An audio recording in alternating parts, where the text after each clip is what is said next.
Saat ini, Amerika dan Tiongkok punya masalah dalam negeri yang rumit, dan keduanya punya masalah luar negeri yang meruncing juga rumit. Kita tahu banyak yang tidak peduli dengan berita luar negeri, termasuk pemerintahnya. Lemah sekali strategi luar negerinya saat ini, dan tidak ada tindakan antisipatif atas apapun. Tapi New Mind tetap fokus di semua sendi bernegara, termasuk kebijakan luar negeri.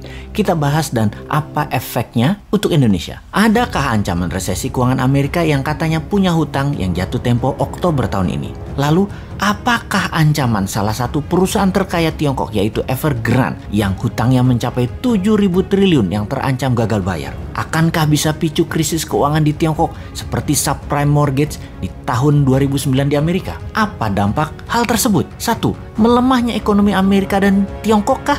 2. Menurunkan kebutuhan komoditas impor seperti baja, nikel, besi, batubara, dan lain sebagainya? 3. Agenda investasi kedua negara tersebut untuk Indonesia bisa tertunda atau dibatalkan. 4. Menurunnya harga komoditas akan menekan harga ekspor Indonesia. 5. Sentimen negatif terhadap pasar modal. Mungkinkah? Jadi bagaimana kita melihat hal itu semua? Kita urai jawabannya satu persatu. Evergrande tidak akan sistemik, tidak akan seperti subprime, pasti akan dibantu pemerintah Tiongkok, tapi juga dijadikan sebagai collateral damage at the same time.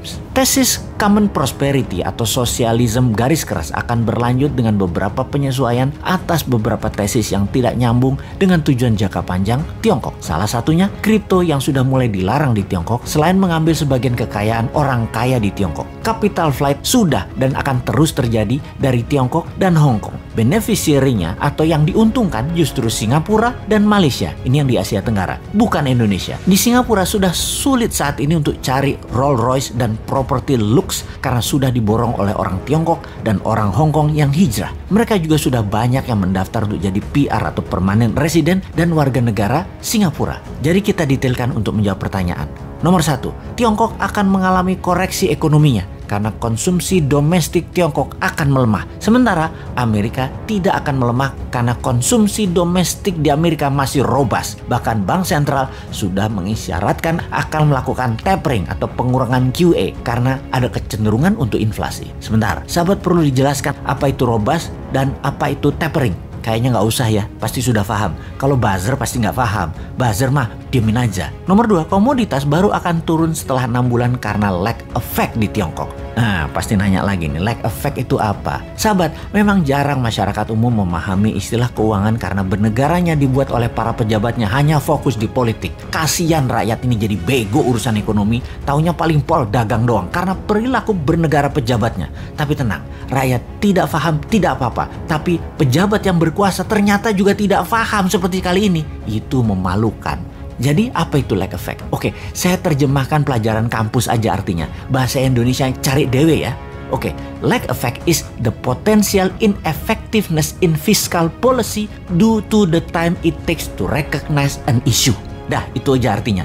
Cari sendiri ya artinya. Kita lanjut. Nomor 3, capital flight dari Tiongkok nggak akan ke Indonesia. Amerika dan Tiongkok telah melakukan QE masing-masing sebesar 5 triliun dolar. Amerika 4 triliun, Tiongkok 1 triliun dalam 20 bulan terakhir. Tapi nggak akan ada imbasnya ke Indonesia secara berarti. Pasti pada nanya lagi, QE itu apa? Wes, kali ini Bosman jadi orang belagu dah, sok berilmu. Niatnya cuma satu sih, nantang manusia yang katanya terbaik bidang ekonomi. Oke, QE itu adalah quantitative easing. Terjemahan bebasnya adalah printing money. Wes, paham ya? 4. Harga ekspor komoditas akan terkoreksi setelah 6 bulan dari saat ini, tapi akan bergerak hanya turun sedikit. 5. Pasar modal akan terkoreksi sedikit tapi akan terbang kembali. Dikarenakan uang beredar di Amerika, di Uni Eropa, di Jepang, di Tiongkok masih masif. Rasio M2 terhadap GDP masih jauh di atas 100%. Jumlah M2 masih di atas US dollar 100 triliun. Ini akan terus mempengaruhi pasar modal secara positif dan kebanyakan akan dialokasikan di tesis-tesis abad ke-21 seperti teknologi, nanoteknologi, AI atau artificial intelligence, bioteknologi, robotik, dan spaceship dan lain sebagainya. Tidak akan invest di Indonesia kecuali nyedot sumber daya alam seperti sekarang yang rakyatnya nggak dapat apa-apa, negaranya nggak dapat apa-apa, pejabatnya dapat dong, masa tidak?